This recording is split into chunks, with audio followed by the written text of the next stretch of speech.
ఈ రోజే సబ్స్క్రైబ్ చేయండి మీ ఫేవరెట్ షోస్ చూడండి.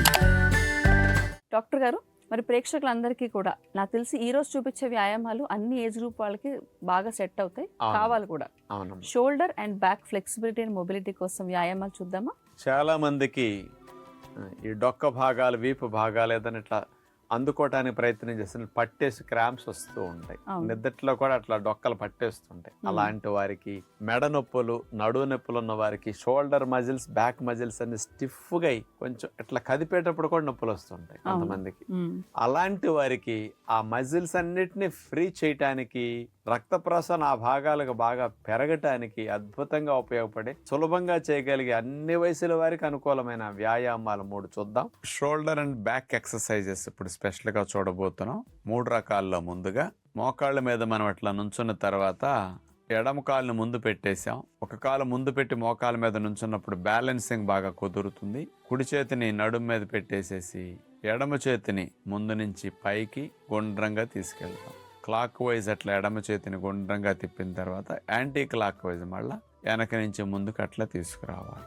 మళ్ళీ ముందు నుంచి వెనక్కి క్లాక్ వైజ్, మళ్ళీ వెనక నుంచి ముందుకి. ఇటు shoulder joint, shoulder muscles, back muscles అన్ని బాగా కదలికలు ఈ రకంగా తిప్పినప్పుడు వచ్చేస్తాయి అన్నమాట.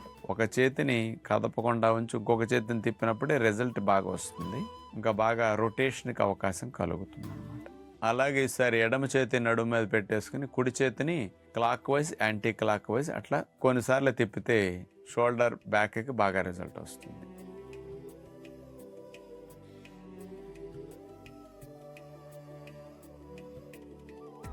ఇక రెండో వ్యాయామంగా ఇందాటి వలె కాళ్ళను పెట్టేసి 2 చేతులు ముందుకు స్ట్రైట్గా భుజానికి ప్యారలల్గా 2 చేతులను అట్లా స్ట్రైట్గా చాపేస్తాం.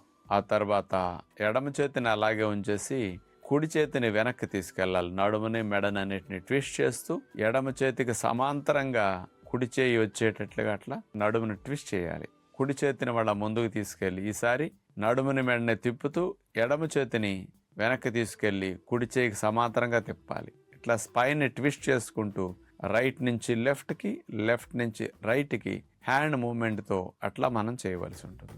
ఇక మూడో వ్యాయామం ఇందాటి వలె కాళ్ళని అట్లా పెట్టి నుంచున్న తర్వాత కుడి చేతిని వెనక్కి తీసుకెళ్ళి ఉష్ట్రాసంలో మడం మీద కుడి చేయి పెట్టి ఎట్లా పట్టుకుంటాం అట్లా ఆనిచ్చేస్తాం. ఎడమ చేతిని కూడా పైకి లిఫ్ట్ చేసి అంతవరకే ఉంటాం. నడుముని అట్లా బెండ్ చేస్తాం. అలా అయిన తర్వాత ఇట్లా 5-6 సార్లు రిపీట్ చేయటం మంచిదన్నమాట. కాలు మార్చి ఈసారి ఎడమ కాలుని వెనక్కి పెట్టి కుడి కాలుని ముందు పెట్టి సేమ్ అట్లా అదే విధముగా రిపీట్ చేస్తాం. ఇట్లా 5-6 సార్లు కనుక చేయగలిగితే బాగుంటుంది. షోల్డర్ మజిల్స్, బ్యాక్ మజిల్స్ని ఫ్రీ చేసి ఆ నొప్పులు రాకుండా చేయడానికి, వచ్చిన వారు తగ్గించుకోవటానికి ఈ వ్యాయామాలు బాగా ఉపయోగపడితే ప్రయత్నించి చూడండి.